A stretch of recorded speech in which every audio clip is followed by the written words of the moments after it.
Salzburg literally means salt castle because the city grew rich from its salt mines, and Salz means salt in German. Known for its fortress and being the birthplace of Mozart, but it's also the birthplace of Red Bull. Salzburg residents are friendly and energetic, even though they can get a little bit salty about all the tourists. And there are a lot of tourists, especially in Old Town. As I walked through the city, I saw some stairs and decided to see where they led.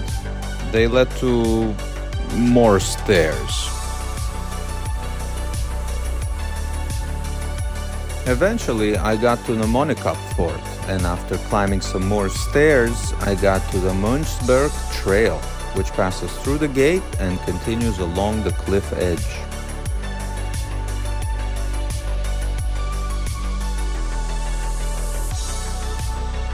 After seeing more stairs than an escalator repairman, I was delighted to see the amazing views along this trail, which also offers a welcome escape from all the tourists in Old Town.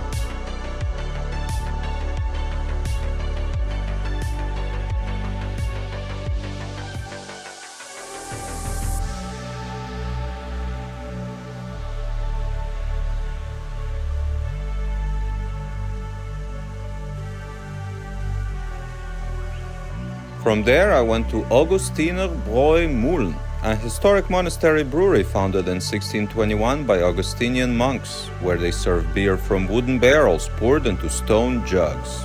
Sadly for those monks, those were the only jugs they could get their hands on at the time. This is Austria's largest beer garden, where you can also buy snacks or bring your own food. I even saw some guys walk in with their own sausage in hand.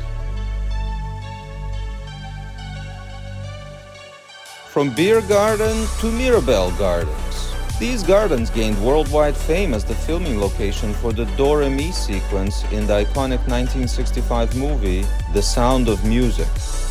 Fans of the movie visit the gardens en masse to reenact some of their favorite scenes. To avoid these nut jobs, I went there at 5 a.m. and had the place to myself, apart from a few bewildered locals on their morning run. Built in 1606 as a pleasure palace and garden for his mistress by Prince Archbishop Wolf-Dietrich von Reitnau. And right now, I really miss this beautiful place. Unfortunately, I wasn't able to visit the famous dwarf garden. They wouldn't let me in because I wasn't a dwarf.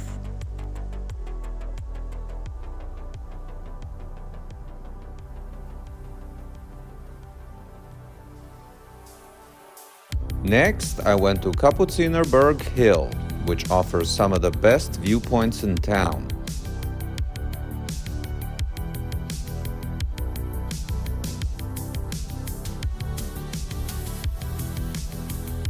I just wish someone told me how hard it would be to get to these beautiful viewpoints.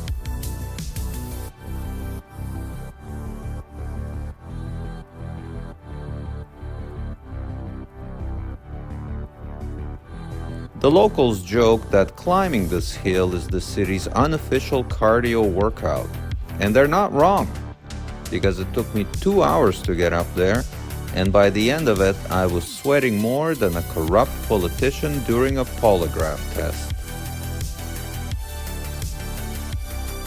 The views from the hill are totally worth the climb, and it offers a peaceful nature retreat from the busy, tourist-infested streets below.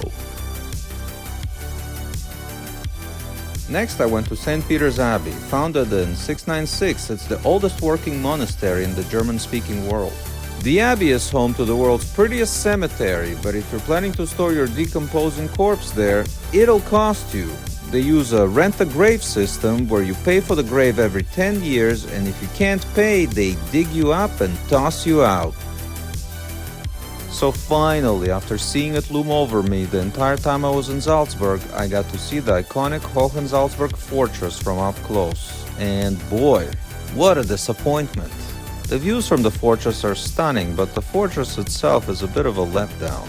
It's one of Europe's largest medieval castles, and it was never conquered in battle. But not because they fought off that many assaults over the years, Their biggest success was repelling a bunch of peasants during the German Peasant War of 1525. They didn't even do any fighting. The peasants just gave up on this fortress and left. And so did I.